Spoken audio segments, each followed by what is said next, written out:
And Officer Mitchell proved that time and time again. Yeah, many community members, leaders, even businesses around the city now telling us today that he's a hero that everyone should look up to. Our Paul Blume spoke with those he helped and those he protected. He joins us now at the studio with their story. Paul?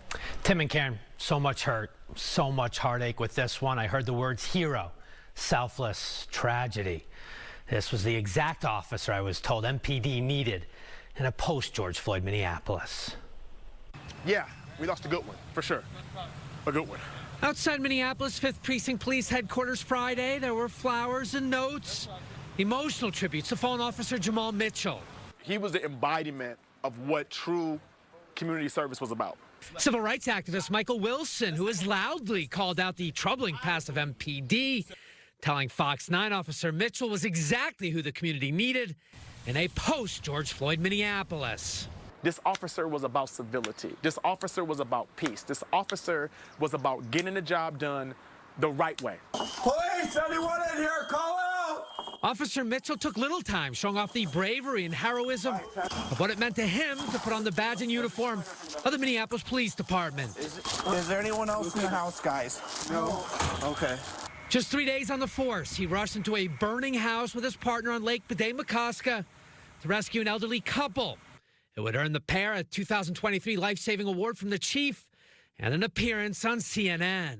We're not trained to run into fires, but we are trained to put others' lives in front of ours. A neighbor of that fire said Friday she has no doubt the frail residents of the gutted home would have never made it out, if not for Officer Mitchell. He totally saved their lives. Third day on the job, he was a complete hero and saved their lives. The 36-year-old officer, dad, fiance, son, and friend, was killed Thursday evening along Blaisdell Avenue South. He was responding to a shooting call, looking to aid victims when he was ambushed. This one really hurts because he is that type that would run right into, the fire and run into where the trouble's at. A tragedy for so many, deeply felt at Lotus, a nearby restaurant where Mitchell was a familiar face. The owner saw an officer with an incredibly bright future. He is the one.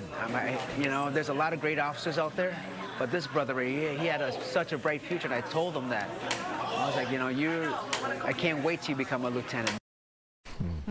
Wow. And you got to meet him, and it's always so tragic for me when I come into these stories. I always feel like I wish I knew him 24 hours ago, but I mean, selfless, heroic, brave. I mean, he did it for all the right reasons. He was a transplant. He wasn't from here. He was from Connecticut. Could have joined any police force, right? I mean, you come in, where are you going to sign up? And to come in after George Floyd, Derek Chauvin to Minneapolis, and I want to be a Minneapolis cop. I want to get onto the streets of Minneapolis and help. And that's what this guy did. He chose us. He did. The other thing I keep hearing about him, the one word that people who have encountered him and interacted with him on stops or with a burglary situation is that he was incredibly kind. Just over and over again I heard that is just how kind he was and how caring he was.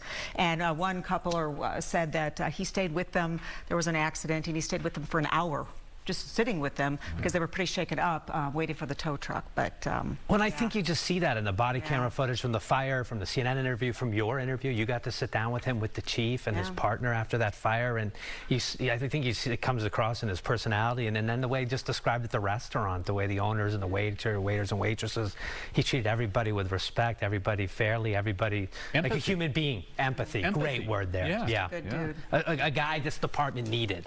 No matter what you think about the police, this Minneapolis Police Department going forward, that is the type of guy this department needed, and he was lost yesterday, and it's just tragic. It's horrific, yeah. All right, thank you, Paul.